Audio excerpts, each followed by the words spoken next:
After 2 weeks that included 5 road matches, the Sounders women return home to Starfire Sports to host the Bay Area Breeze. Newcomers to the W League, the Breeze meet the Sounders for the first time in history tonight on USL Live.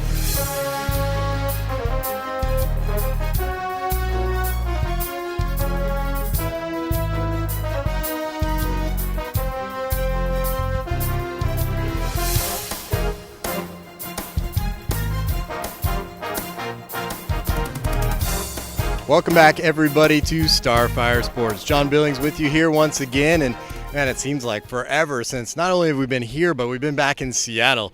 The team with 2 very long road trips. It felt like one big, long marathon trip. First of all, it was to California. Fantastic run of results. A 2-1 win over the LA Strikers.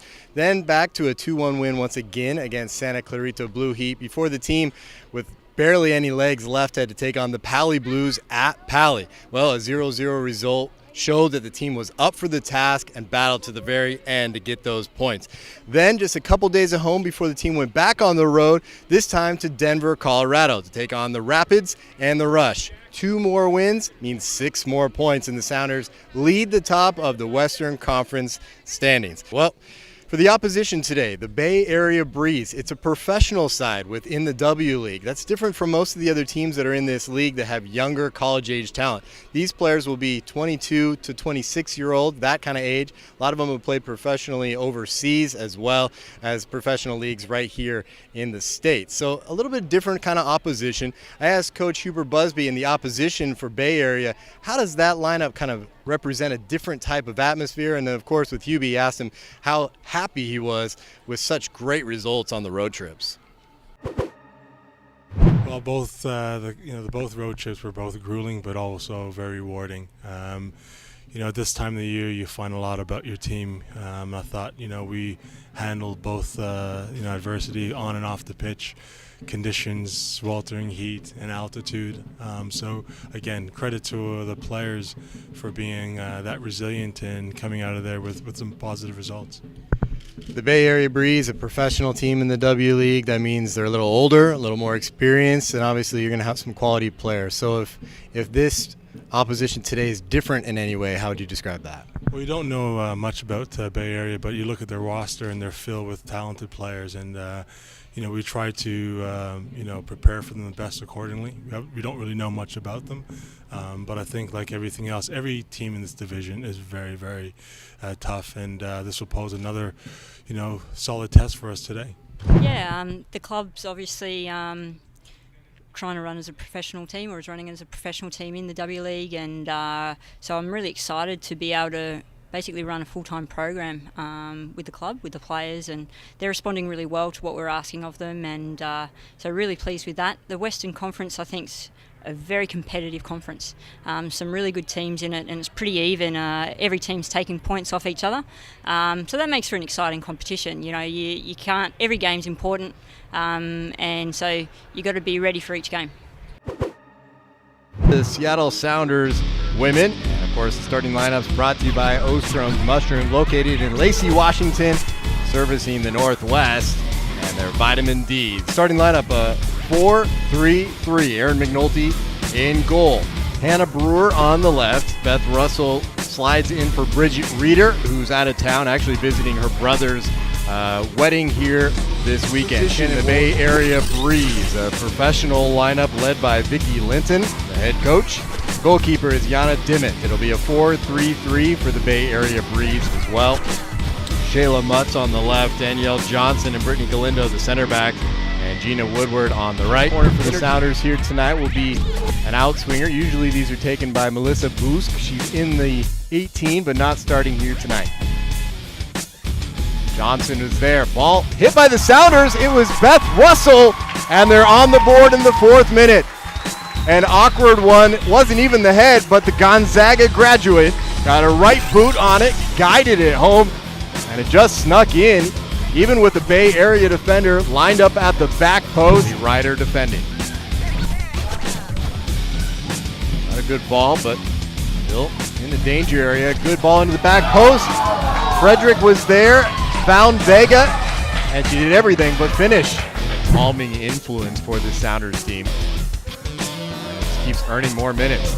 You need Becky. Ball to the back post. Bursick is there. The shot off of the upright. Right off the upper V. Inches away from a golden goal. Rush. Here comes Jenna Richardson. Bursick with the run in the box. A couple late runs as well. One of them runs by Becky. She guides it. Wide look to come in off the bench later on if the Sounders need it. Kristen Hall. She'll try the long shot. And Erin McNulty got fingertips to it. Mike is allowed to turn. Ball slipped through. Chance in on frame. Saved by McNulty. It's a companion. Ambrose. Chance to play it through. Boosk is in. Onside. Can she put icing on the cake? It's the Sounders 2. It's the Bay Area Breeze 0. And after all the pressure in the second half, the Sounders were able to withstand it until Mel Boosk puts them ahead with a 2-goal cushion. Great pass from Nikki Ambrose. You have to credit Alyssa. Yeah, so, I think that's sort of the story of a lot of our games this year. We've been able to hold on. I think a real plus for this game is that we kept the clean sheet again. That's our second shutout in a row. And before this game and the last one, we weren't doing that. We were sort of leaking goals in the back. So I think that really does speak to our resiliency as a team, and that we can come back and in the 90th minute get a second goal. It's hard when you feel like you're always on defense, but at the same time, if you can always win it back, I think for next game, maybe we just work on possessing it a little better when we win it. By nature of being one of the longest standing members of this team, you're a leader, but some of that showed today, winning balls back in midfield, even got the crowd off their feet a couple times just by making a nice defensive play. Is that part of your mindset too, just anything that has to get done? Anything that has to get done, whatever it takes. I think I took a couple shots off the same knee. I've got a pretty good ball mark down there. But whatever it takes. I'll step in front of anything because I know my teammates would do the same thing if they were right there, step to every single ball and just get in front of everything so that, we can keep the score at 1-0 or 2-0 or whatever it is. Still undefeated, even games where the team maybe isn't flying and still able to get the result. Do you feel something good about this squad? Yeah, absolutely. It feels different this year. It's a great group of people that we have here. Just in general, on and off the field. And, it's a lot of fun. We spent basically 2 weeks together in hotel rooms and making videos and then coming together on the field and able to bring that camaraderie and the connection that we have off the field onto the field. And it really shows that we're willing to do what it takes for each other out there on the field. Communication. I think that was the big focus because I'm new into the center back. I normally play on the outside, and so I was trying to really make sure that we communicated a lot, that we were set up well. So I thought that even though we were sometimes on our back sides a lot, we still had good defensive position and that we had people stepping to balls. So luckily we kept our composure and our resiliency, and we kept the clean sheet, so we'll take it. Tell me about the mental mindset of knowing that for about a half hour, if you make one little mistake, it's going to cost you, and you didn't.